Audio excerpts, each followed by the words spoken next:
And in the second part of our investigation tomorrow night, we'll be examining the New Zealand model, which could provide the answer to this growing problem. For more detailed coverage on the battle for the control of Australian farmland, you can visit ABC News online at abc.net.au/news.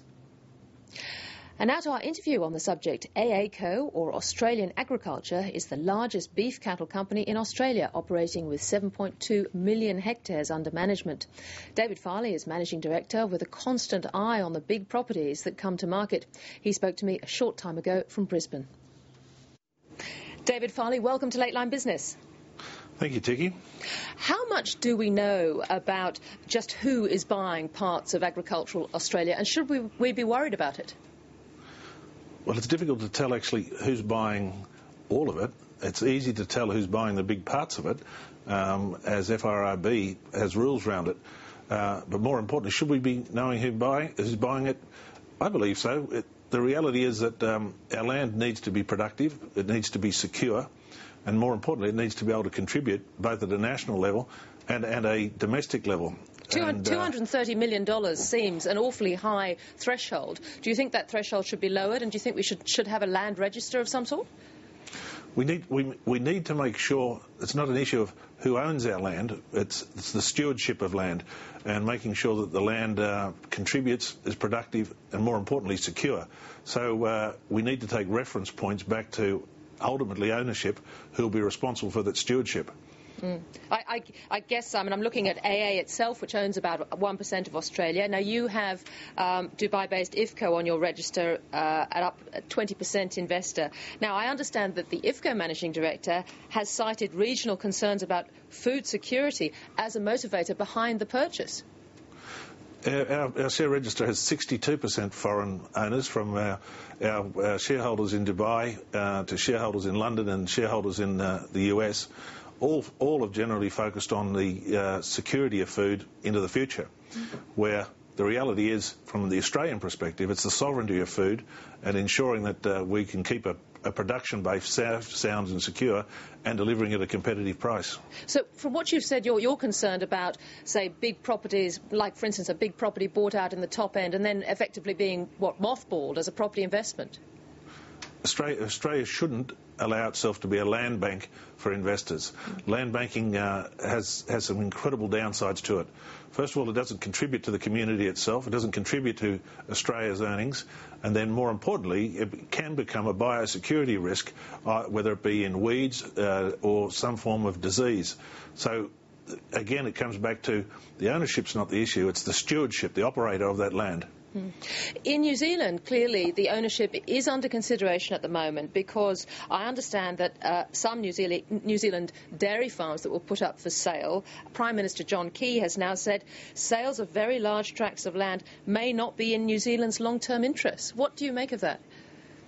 Well, it may not be in the interest of New Zealand, but the reality of agricultural land in Australia, it has relied upon large investors, international investors who have taken a longer-term view and invested not only in the land itself but the capital improvements of it. I think the more important thing is it's not so much the land, it's the gateways to the international marketplace that are important, and making sure those gateways are managed properly, fairly and equitably, so that Australian producers can participate with clear price knowledge of what's happening, getting the right price signals back. You talk about gateways and gateway assets, things in your industry like abattoirs and feedlots. There's a very big Brazilian company, JBS Swift, that's been buying up feedlots and abattoirs in South Australia. Now, Senator Bill Heffernan is very concerned about this. He says that if the acquisition of a Leeton feedlot goes through, that a company like JBS Swift would have the bulk of the grower steer market in South Australia tied up. Would that be a concern? It would be a concern, and it would be a major concern, if the ability to monopolise a market and abuse their presence.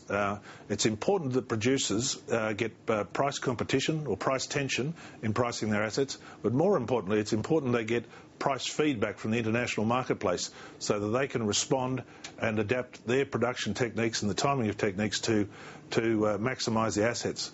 Now, if the gateway is monopolised and abused, Bill Heffernan has every reason to be concerned.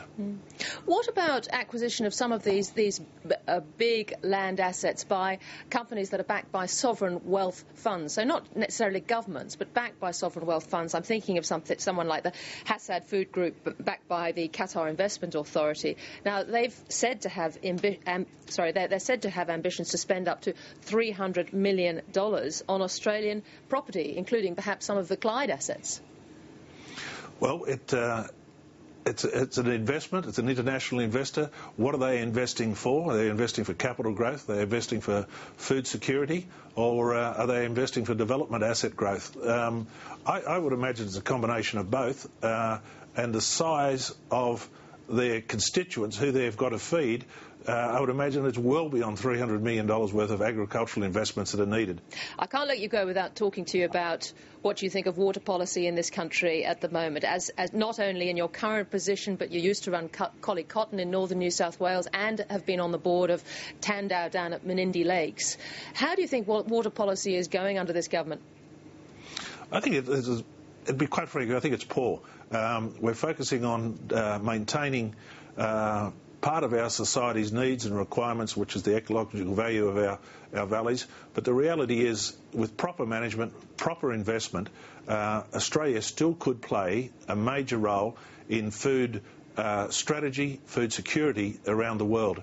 And if we look what the current policy has been, buying it back and taking land out of production, you could nearly align it to it's nearly a political genocide that's taken place in the bush. If you go out to the bottom end of the Murray-Darling system and all the way through it, there's towns now that are idled, people are disenfranchised from their jobs, and many orchards and vineyards are standing there as if they're just graveyards. Penny Wong's big report is not coming out until after the election. Are you expecting to see some big decisions made and some useful investment of her $6 billion or so that she's got? Well, I can only assume that why it's coming out after the election is that it must have some political sensitivity to it. What is that sensitivity? I don't know. But if practice follows the past, will that water be productive for Australia? I doubt it. Will that water be creating employment? I doubt it. Will we be investing in larger, bigger and better infrastructure to be efficient in water? I doubt it. So I imagine it must be being delayed because of the sensitivities within it. David Farley, on that depressing note, I thank you very much for joining Late Line Business. Thank you.